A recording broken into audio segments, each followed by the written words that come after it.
E hoje é dia de conversarmos sobre moluscos, animais de corpo mole, bem antiguinhos. Estão aqui há mais de meio bilhão de anos e podem ser encontrados nos mais variados ambientes, desde os polos até ambientes mais quentes, próximos à linha equatorial.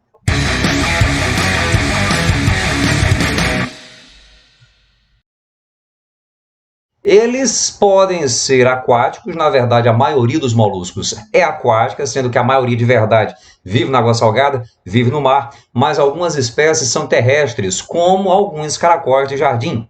Os moluscos, ao longo do seu desenvolvimento embrionário, formam 3 folhetos embrionários: ectoderme, endoderme e mesoderme, sendo, portanto, animais triblásticos. São celomados verdadeiros, ou seja, tem um celoma, tem uma cavidade completamente delimitada por mesoderma e apresentam simetria bilateral. O corpo de um molusco, como o desse caramujo aqui, só pode ser dividido em 2 metades simétricas. Divide-se didaticamente o corpo de um molusco em 3 partes básicas: cabeça, pé e massa visceral. O desenvolvimento da cabeça dos moluscos está diretamente relacionado à alimentação e a estruturas aí presentes que vão facilitar a busca por alimento, como, por exemplo, olhos e tentáculos sensoriais. Na cabeça, nós também vamos encontrar a boca.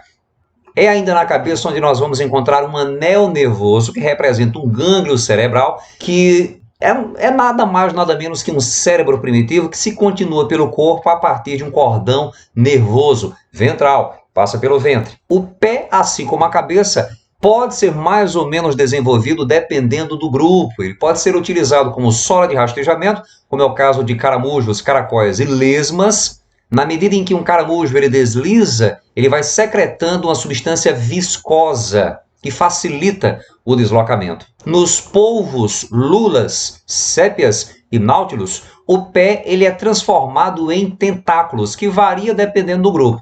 O polvo, o octopus, ele tem 8 patas, 8 tentáculos, melhor dizendo. Para moluscos como ostras, mariscos e mexilhões, os pés são muito desenvolvidos, podem ser utilizados para fixação, podem ser utilizados para escavação e mesmo para deslocamento. Na massa visceral, estrutura que pode ser protegida por uma concha, nós vamos encontrar os órgãos responsáveis pelas funções vitais de um molusco. A maioria dos órgãos responsáveis pelas funções vitais dos moluscos: circulação, digestão, parte do sistema nervoso, excreção e respiração. Sem esquecer dos órgãos reprodutores.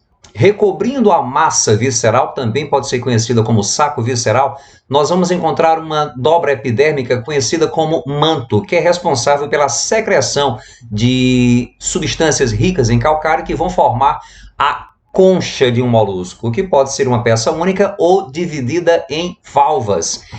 Esse manto ele pode se prolongar, pode ultrapassar a massa visceral formando uma cavidade. Nós conhecemos como cavidade do manto, onde desemboca um sistema digestório, o ânus vai estar localizado aqui, e o sistema excretor. Aqui nós temos imagens de moluscos dos quais a concha foi retirada. E dá para ver bem direitinho aqui a peça, a parte da epiderme que nós conhecemos como manto. Quando em alguns moluscos, no caso algumas espécies de ostras, não são todas, alguma partícula estranha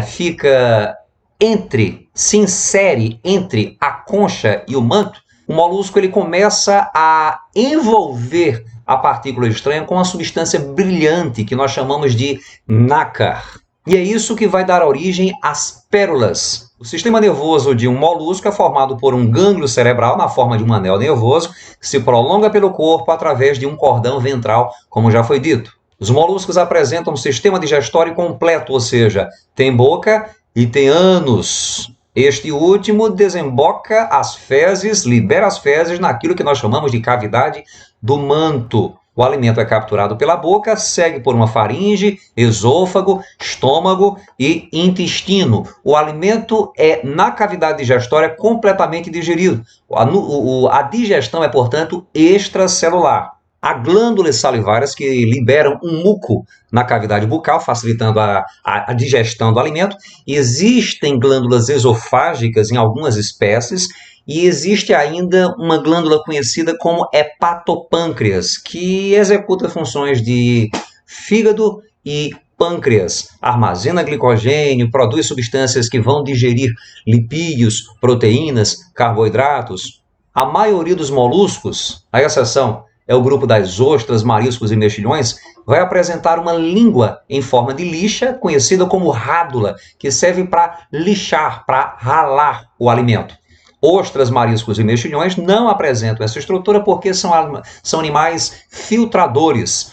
Nestes animais, ostras, mariscos e mexilhões, na medida em que a água vai passando pelas brânquias, além do oxigênio, o alimento ele vai sendo capturado. Moluscos que apresentam a rádula podem se alimentar de vegetais ou podem ser carnívoros, podem se alimentar de outros animais menores. A respiração dos moluscos pode ser cutânea, pode ocorrer através da pele, pode ser pulmonar e pode ser branquial. No caso dos gastrópodos, que são os caracóis, caramujos e lesmas, a respiração ela ocorre através da superfície corporal, mas também eles vão apresentar pulmões quando terrestres ou brânquias quando aquáticos. Todos os moluscos aquáticos respiram por brânquias através de estruturas altamente vascularizadas, ficam lá na cavidade do manto, nós chamamos de brânquias. Os pulmões também estarão localizados na cavidade do manto. São parecidos com as brânquias, só que são adaptados a retirar o oxigênio, não da água, mas do ar. A circulação dos moluscos é aberta ou fechada, dependendo do grupo. O que é isso? A circulação é fechada quando o sangue ou hemolinfa circula apenas no interior de vasos sanguíneos e ela é aberta quando, ora, o sangue está no interior dos vasos sanguíneos, ora, deixa os vasos caindo em lacunas teciduais. Libera aí oxigênio, nutrientes e retorna para os vasos. No caso, a circulação será fechada em moluscos mais evoluídos, como os polvos e lulas, e será aberto nos grupos mais inferiores na escala evolutiva, como os caracóis, lesmas, ostras, mexilhões. A excreção dos moluscos se dá através de estruturas conhecidas como metanefrídeos. Excreção, portanto, metanefridial. Quando nós vamos encontrar um tubo que apresenta dois poros, duas aberturas. Uma estará em contato com o celoma, a cavidade celomática, onde vai se localizar o coração. Dessa região, o metanefrídeo ou os metanefrídeos, geralmente é mais de um, retira daqui a amônia e despeja na cavidade do manto através de um poro conhecido como nefridióporo. Os moluscos apresentam diversos mecanismos de deslocamento, isso vai variar com o grupo. No caso dos gastrópodos, lesmas, caramujos e caracóis, esse deslocamento se dará por deslizamento, rastejamento. Os bivalves, que são os mariscos, as ostras, ocorrerá apenas escavação. E no caso dos cefalópodes, que são as lulas e os polvos, o deslocamento se dará por jato-propulsão, que é quando o animal absorve água e libera com força. Há um sifão inalante de água e um outro sifão exalante. No caso dos polvos, o deslocamento pode se dar por caminhamento. Eles podem andar na água se utilizando dos tentáculos. Há que se lembrar que os tentáculos de polvos e lulas e animais aparentados apresentam ventosas que servem para grudar no substrato ou naquilo que eles venham a manipular. No que diz respeito à reprodução, a maioria dos moluscos é dioica, apresenta sexos separados, apesar de algumas espécies serem monóicas. No caso, caramujos são espécies monóicas, hermafroditas, mas mesmo assim a fecundação cruzada, a troca de gametas entre os indivíduos. Um indivíduo passa espermatozoides para outro indivíduo. Tanto espermatozoides quanto óvulos são produzidos por uma glândula única conhecida como ovoteste. O desenvolvimento pode ser direto ou indireto, só lembrando que desenvolvimento indireto é caracterizado pela presença de uma larva. No desenvolvimento direto não há larva. As larvas que podem surgir ao longo do ciclo de desenvolvimento dos moluscos, pelo menos de algumas espécies, são a trocófora, que apresenta uma série de bandas de cílios, e a larva Welliger, que aparece mais à frente ao longo do desenvolvimento embrionário e que já é mais próxima do indivíduo maduro. O filomolusca é dividido em várias classes, sendo que as principais são 3. Classe gastrópoda, classe bivalvia, classe cefalópoda. A classe gastrópoda engloba caramujos, caracóis, lesmas, e são aqueles moluscos que apresentam a cabeça bem desenvolvida e um pé transformado numa sola de rastejamento. Os gastrópodes aquáticos, os caramujos, eles apresentam uma tampa conhecida como opérculo, que ora está aberta e ora está fechada, permitindo a saída do animal. Os moluscos conhecidos como bivalves são as ostras, mariscos e mexilhões.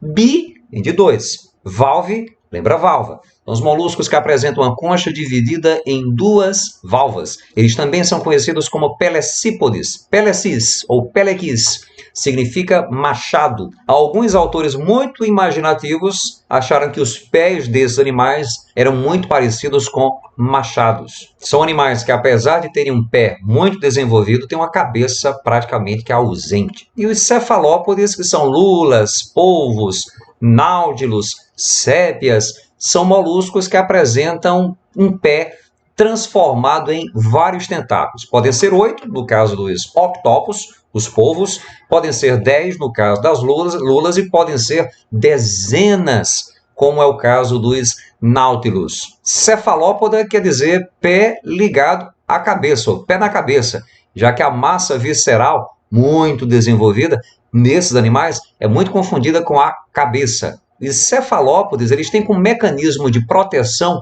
uma bolsa de tinta que é liberada quando eles se sentem ameaçados. Eles também utilizam como defesa, em geral para alimentação, mas também para defesa, uma boca que apresenta um bico muito parecido com um bico de papagaio.